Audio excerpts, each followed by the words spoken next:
America में सर्दियां एक सबसे मुश्किल मौसम।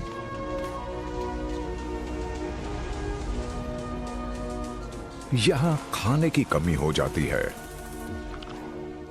दुनिया के सारे रंग गायब हो जाते हैं। ऐसा मौसम जब जंगली जीवों को अपनी सीमा से परे जाना पड़ता है और जिंदा रहने के लिए रणनीति खोजनी पड़ती है। सबसे जुनूनी जीव ही बचे रह पाते हैं और सर्दियों से टक्कर लेते हैं। बाकी गर्म इलाकों में चले जाते हैं सर्दियों के शिकंजे से बचने के लिए। दक्षिण में है एक सुकून भरा इलाका। नए बच्चे यहां जिंदगी की शुरुआत कर सकते हैं। हर साल मौसमों के उतार चढ़ाव धरती को बदलते हैं और यहां के जंगली जीवों को भी।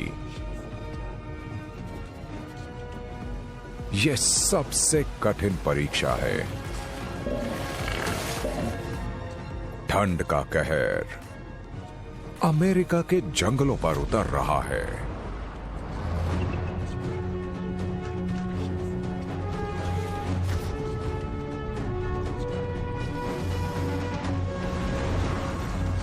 अमेरिका's वाइल्ड सीजन्स।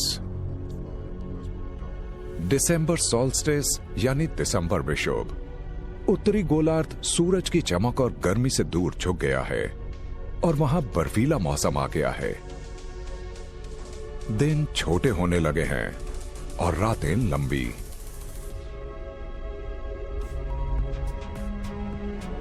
आज है 21 दिसंबर का दिन, साल का सबसे छोटा और सर्दियों का पहला दिन।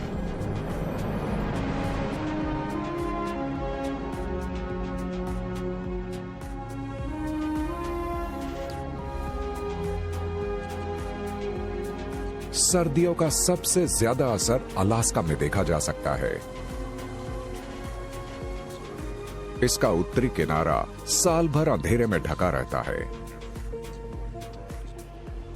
कीनाई प्रायद्वीप पर सूरज क्षितिज से जरा सा ऊपर निकलता है 5.5 घंटे के लिए, पर इसकी किरणें कमजोर हैं।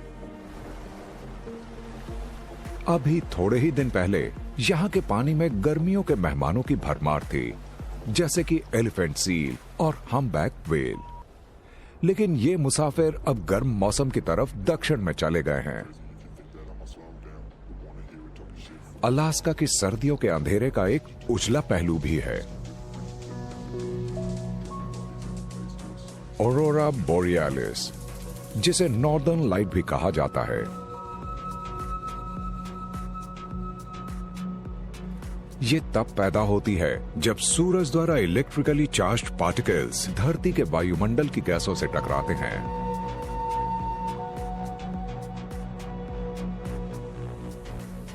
ऐसा साल भर होता रहता है, पर सर्दियों में अंधेरे की लंबी चादर के रहते ये बहुत अच्छी तरह से नजर आता है। रोशनियों की ये खूबसूरती इस उजाड़ मौसम को थोड़ा सा सजा देती है।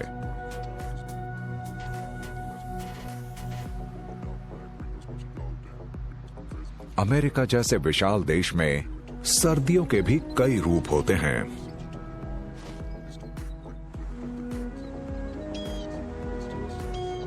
न्यू इंग्लैंड में लंबी और भयानक, जबकि कैलिफोर्निया और एरिजोना के ऊंचे रेगिस्तानों में सर्द और सूखी। दक्षिण के धूप भरे इलाकों में नर्म और मध्यम। हर राज्य में दिन अब लंबे होने लगे हैं, पर सबसे ठंडे दिन तो अभी आने बाकी हैं।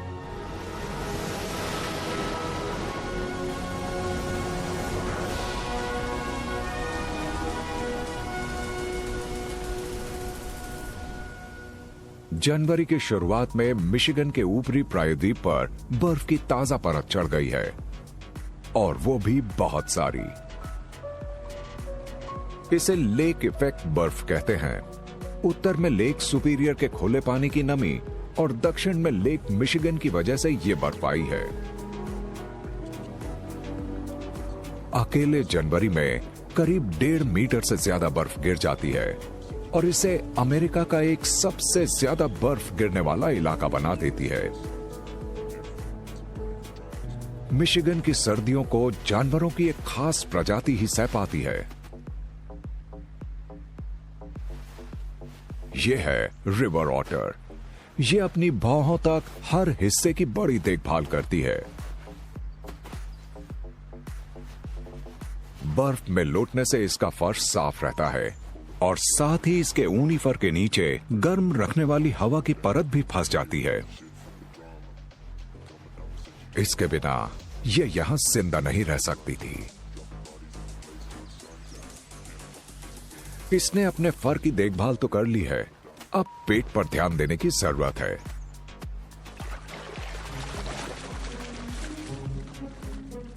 यह भूखी ऑटर सर्दियों में खुले पानी के इस दायरे में ही खाना खोजती है।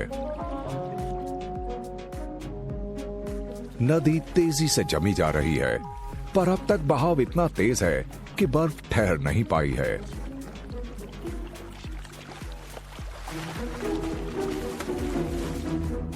ये इस बर्फीले पानी में शिकार कर रही है।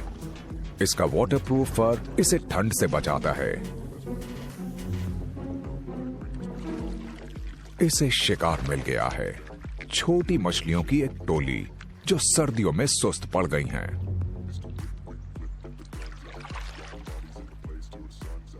खाने के बीच ये सर्दियों से बचने की तैयारी भी करती है।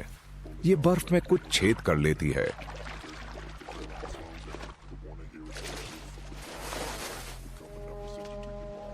अगर ये बंद हो जाए तो मछलियों तक नहीं पहुंच पाएगी और भूखी मर जाएगी। सबसे बुरी बात यह है कि बर्फ से बाहर निकलने का रास्ता नहीं मिलेगा और ये बर्फ के भीतर ही कैद होकर रह जाएगी।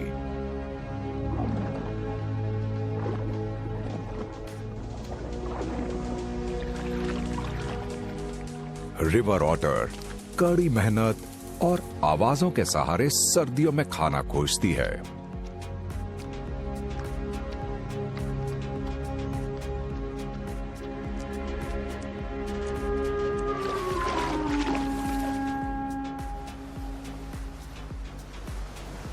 कैलिफोर्निया के किनारे पर सर्दियों का असर मध्यम है। यहां पानी जमने का कोई खतरा नहीं रहता। यहां पानी 13 डिग्री सेल्सियस पर है और नॉर्दर्न एलिफेंट सील्स के लिए यह पानी में मौज का मौसम है। ये करीब 5000 किलोमीटर का सफर तय करके अलास्का से यहां आई हैं। कैलिफोर्निया का यह गुनगुना मौसम इन्हें सैन फ्रांसिस्को के दक्षिण में आनियो न्यूएवा स्ट्रेट रिजर्व में ले आता है। हर साल ये दिसंबर के महीने में यहां चली आती हैं, बच्चे पैदा करने, प्रजनन करने।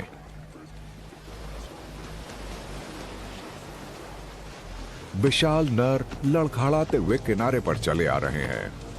ये अपनी मादाओं के हरम के लिए अपना इलाका बनाने वाले हैं। एक भीड़ से एकदम अलग लग रहा है।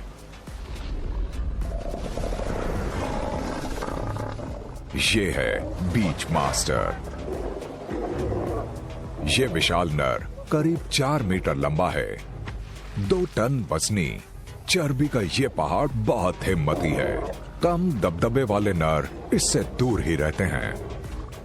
अगर वो ऐसा ना करे तो उन्हें भारी नुकसान भुगतना पड़ सकता है।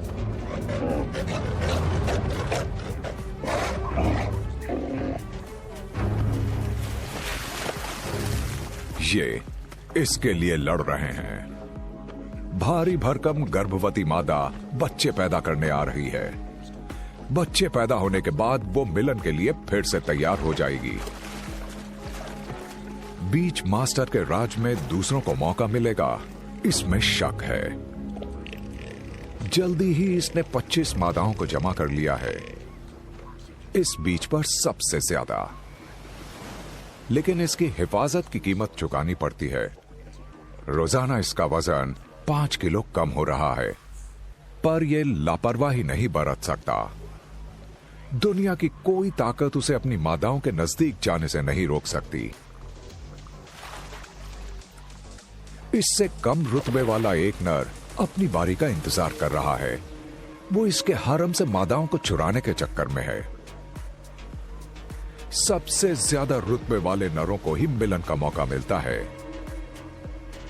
पर यह बांका नौजवान जरा से मौके की तलाश में है।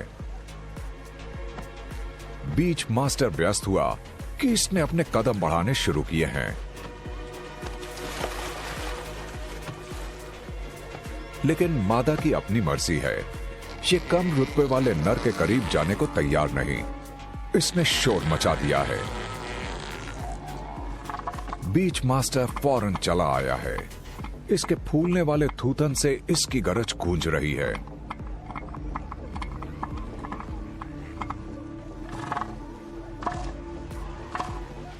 बांके नौजवान ने खतरा भांप लिया है। इससे पहले ये बीच मास्टर से भिड़ चुका है, इसलिए फिलहाल तो बिना किसी नुकसान के ये समंदर में वापस लौट गया है।